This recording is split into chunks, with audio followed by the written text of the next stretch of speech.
I have a very clear understanding about what we mean when we say policing by consent, but I find that that doesn't actually happen in practice.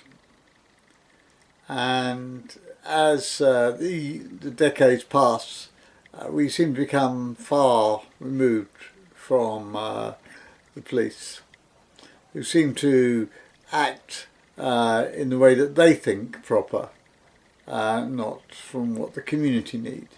And they tend more and more to take their advice or interpret the advice which comes from the government. Now, laws that are made, and they're passed by our governments, successive governments, and these laws are made to fit particular circumstances.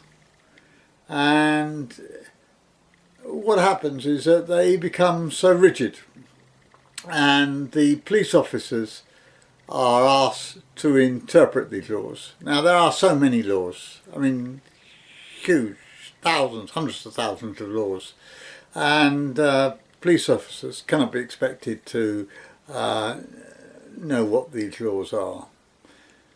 And therefore, it is very important that the quality of police officers that we have are very high.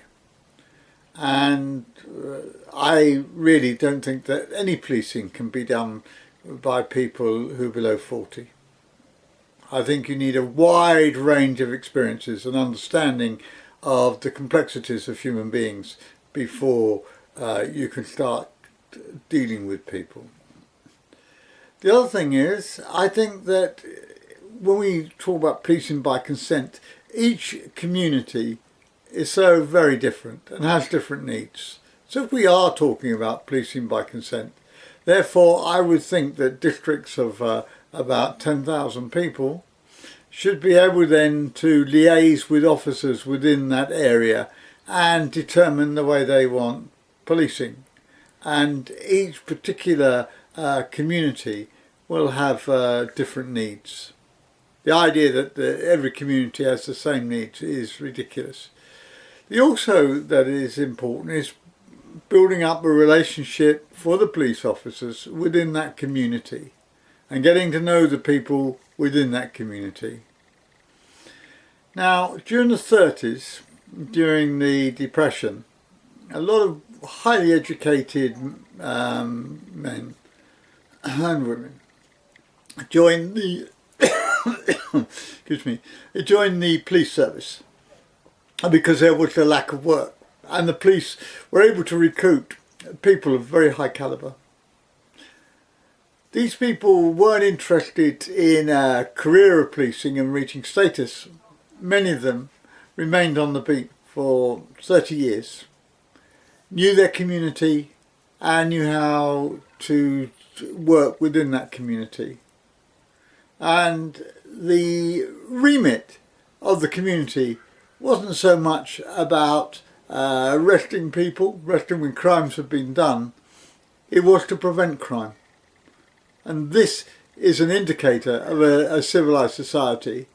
When I look at the indexes of crimes going up or crimes coming down, it's relatively useless to me. It means nothing. Because behind each one of those there are individuals.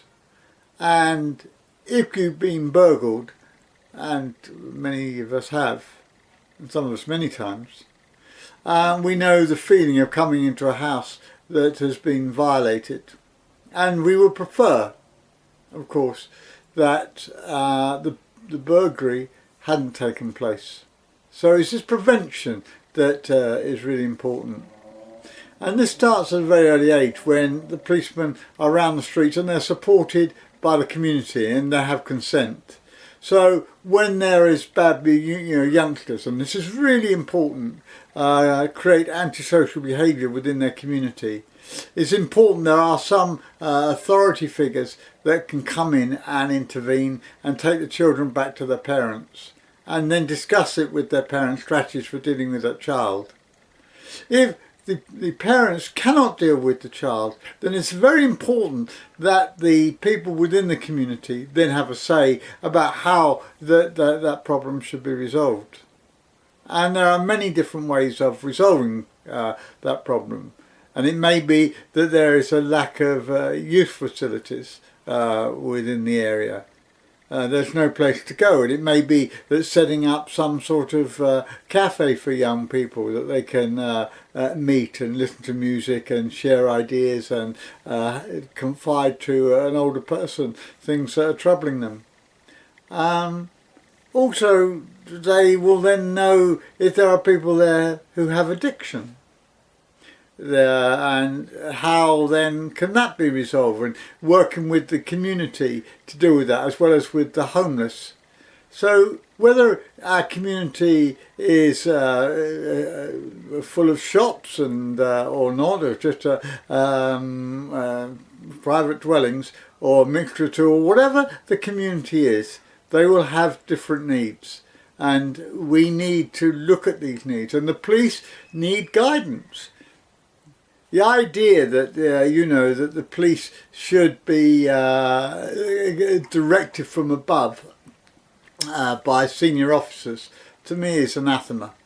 It's the local people working with their local police officers who should help and decide how that community should be run, and they should be valued. They should be highly paid, and they should be valued. Now, there are other aspects of the law that you need specialists, and I have no problem with that. And we need to create forces and departments that deal and specialise in certain areas of crime. And they should be there to support the officers on the front line. And the officers on the front line should have the status. It shouldn't be chief constables or chief inspectors.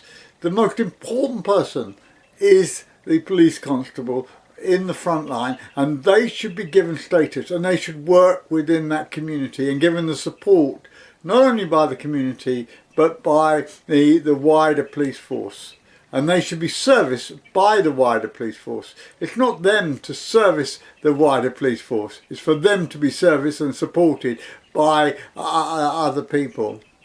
And we need to get away from writing reports and endless cataloguing. What we need to do is a bit more sense. We need for them to meet with local people, the officers to meet with local people and discuss the problems that they see existing within the community, and advising the community how best to move forward. They also need to get to know parents, certainly of younger people, and go and visit the parents and talk about helping them to structure the behaviour of their children if they're being antisocial. And also to look at the community and say, where things, if there's litter or rubbish or whatever, and then to be able to get to the council and say, I want this cleaned up. They should be able to use powers to get action to improve the environment and the well-being of the community. And it is this role that is really would change the whole way that we look at our society and the whole way our society operates. And that's what I mean, for me, policing by consent. And that doesn't happen. Police officers are distanced. They no longer know their community.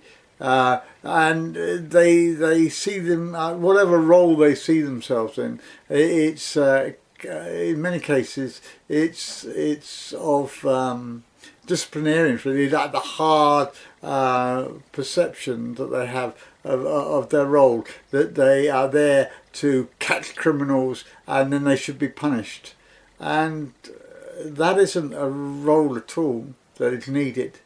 In fact, the crime increases with that sort of attitude, and crime will decrease when policemen belong to the community, are run by the community, working together with the community, and have a senior role.